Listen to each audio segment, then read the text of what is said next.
BMC news live from Kochi Malayalam വാർത്തകൾ നിങ്ങൾക്കായി അവതരിപ്പിക്കുന്നത് Cochin Kalabhavan Angamaly franchise powered by heal life Thottakkattukara Nazareth villas and BMC production Angamaly. നമസ്കാരം, BMC radio Malayalam വാർത്തകളിലേക്ക് സ്വാഗതം. ഞാൻ ധനുകൃഷ്ണ.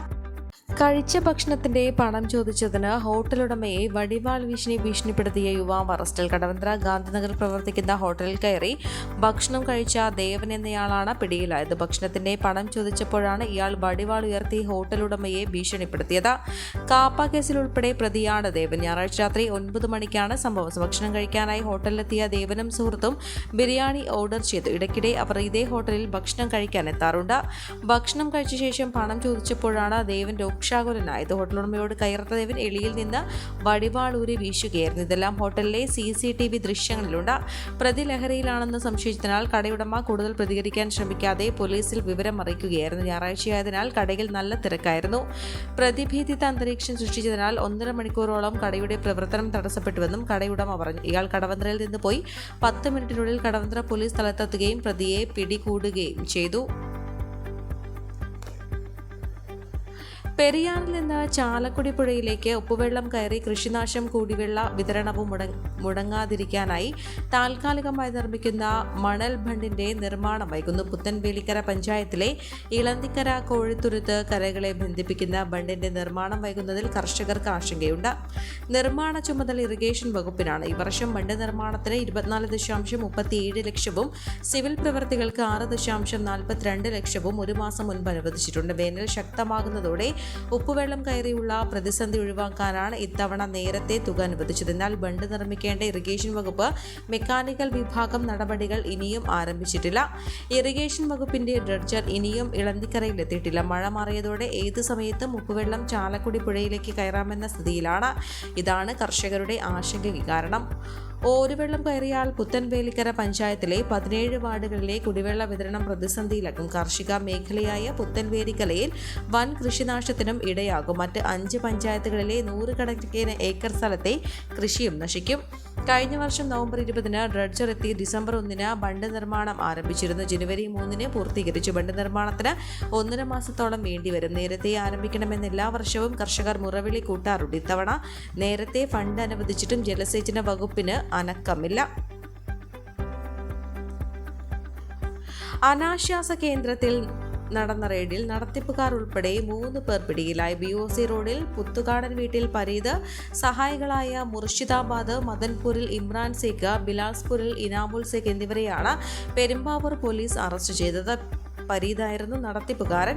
പശ്ചിമ ബംഗാൾ സ്വദേശികളായ യുവതികളായിരുന്നു ഇരകൾ. BOC റെസിഡൻഷ്യൽ ഏരിയയിലെ വീട്ടിൽ പരീത് അനാശ്വാസ കേന്ദ്രം നടത്തിവരികയായിരുന്നുവെന്നും ഇത് സംബന്ധിച്ച് നാട്ടുകാരുടെ പരാതി ലഭിച്ചിരുന്നതായും പോലീസ് പറഞ്ഞു. ഇൻസ്പെക്ടർ TM സൂഫിയുടെ നേതൃത്വത്തിലാണ് പരിശോധന നടത്തി പ്രതികളെ പിടികൂടിയത്. കഴിഞ്ഞയാഴ്ച പെരുമ്പാവൂർ കാളച്ചന്ത ഭാഗത്ത് അനാശ്വാസ കേന്ദ്രം പിടികൂടി 3 പേരെ അറസ്റ്റ് ചെയ്തിരുന്നു. ഇത്തരം കേന്ദ്രങ്ങൾ നടത്തുന്നവർക്കും കെട്ടിട ഉടമകൾക്കും എതിരെ ശക്തമായ നടപടി സ്വീകരിക്കുമെന്നും പോലീസ് അറിയിച്ചു. കോവിഡാനന്തര കാലഘട്ടത്തിൽ ജീവിതശൈലി രോഗങ്ങളുള്ളവർക്ക് സന്തുലിതമായ ആരോഗ്യ പരിപാലനത്തിന് ആലുവക്കടുത്ത് തോട്ടക്കാട്ടുകര ജംഗ്ഷനിൽ ഹീൽ ലൈഫ് തുറന്ന പ്രവർത്തനം ആരംഭിച്ചിരിക്കുന്നു. ഫിസിയോതെറാപ്പി, സൈക്കോളജി, ആയുർവേദ ചികിത്സകൾക്കായി 8089011772 ബന്ധപ്പെടാവുന്നതാണ്. എറണാകുളം തൊടുപുഴ റൂട്ടിലെ യാത്രാക്ലേശത്തിൽ കേസെടുത്ത് മനുഷ്യാവകാശ കമ്മീഷൻ. KSRTC മാത്രം സർവീസ് നടത്തുന്ന എറണാകുളം, മൂവാറ്റുപുഴ, തൊടുപുഴ റൂട്ടിൽ ബസ്സുകളുടെ സമയകൃത്യതയില്ലായ്മയും ഷെഡ്യൂളുകളുടെ അപാകതയും പരാതിയായ സാഹചര്യത്തിലാണ് കമ്മീഷൻ കേസെടുത്തത്.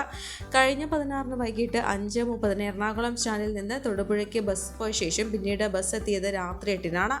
ശനിയാഴ്ച വൈകിട്ടായതിനാൽ സ്ത്രീകളും വിദ്യാർത്ഥികളും അടക്കം 100 കണക്കിന് യാത്രക്കാരാണ് ഇതുമൂലം അലഞ്ഞത്. പ്രതിഷേധിച്ച് യാത്രക്കാർ സ്റ്റേഷൻ മാസ്റ്റർ ഉപരോധിക്കുകയും അധികൃതർക്ക് പരാതി നൽകുകയും ചെയ്തിരുന്നു. തുടർന്നാണ് സംഭവത്തിൽ പരാതി ഉയർന്നതും മനുഷ്യാവകാശ കമ്മീഷൻ കേസെടുത്തതും. ദിവസേന 100 കണക്കിന് യാത്രക്കാരാണ് ഇതുവഴി KSRTCയെ ആശ്രയിച്ച് യാത്ര ചെയ്യുന്നത്. എന്നാൽ സമയക്ലിപ്തതയില്ലായ്മയും ഷെഡ്യൂളുകളിലെ അപാകതയും യാത്രക്കാർക്ക് തലവേദനയാവുകയാണ്. തിരക്കേറിയ രാവിലെയും വൈകുന്നേരങ്ങളിലുമാണ് പ്രതിസന്ധി കൂടുതൽ. കൊച്ചി ധനുഷ്കോടി ദേശീയപാതയിലെ നവീകരണ പ്രവൃത്തികളും എറണാകുളം നഗരത്തിലെ പതിവായ ഗതാഗത കുരുക്കും സൃഷ്ടിക്കുന്ന യാത്രാ പ്രതിസന്ധിക്ക് പുറമെയാണിത്. തിരക്കേറിയ സമയത്ത് കൂടുതൽ ഷെഡ്യൂളുകൾ അനുവദിക്കുകയോ അല്ലെങ്കിൽ നിലവിലുള്ള ഷെഡ്യൂളുകൾ പുനർനിർണ്ണയിക്കുകയോ ചെയ്യണമെന്ന ആവശ്യത്തിന് ഏറെ പഴക്കമുണ്ട്. എറണാകുളം ഡിപ്പോയിൽ നിന്ന് കൂടുതൽ ബസ്സുകളില്ലാത്തതും പ്രശ്നം രൂക്ഷമാക്കുന്നു. എന്നാൽ ആവശ്യങ്ങളെ അധികൃതർ അവഗണിക്കുകയാണ്. വൈകുന്നേരങ്ങളിലാണ് പ്രതിസന്ധി കൂടുതൽ രൂക്ഷമാകുന്നത്. ഇതിനു പുറമെ നഗരത്തിലെ ഗതാഗതക്കുരുക്ക് ചൂണ്ടിക്കാട്ടി തൊടുപുഴയിൽ നിന്നെത്തുന്ന ബസ്സുകൾ വൈറ്റ്ലയിൽ ഷെഡ്യൂൾ അവസാനിപ്പിക്കുന്നതും യാത്രക്കാരെ വലയ്ക്കുകയാണ്. ഈ വാർത്തയോടുകൂടെ BMC റേഡിയോ മലയാളം വാർത്തകൾ സമാപിക്കുന്നു. നന്ദി, നമസ്കാരം.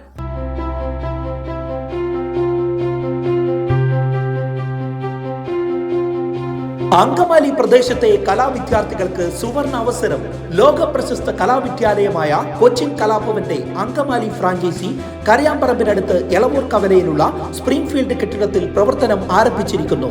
Classical dance, cinematic dance, Carnatic music, Zumba dance എന്നീ വിഷയങ്ങളിൽ പ്രഗത്ഭരായ അധ്യാപകർ ക്ലാസുകൾ നയിക്കുന്നു. കൂടുതൽ വിവരങ്ങൾക്ക് ബന്ധപ്പെടുക 9995208614.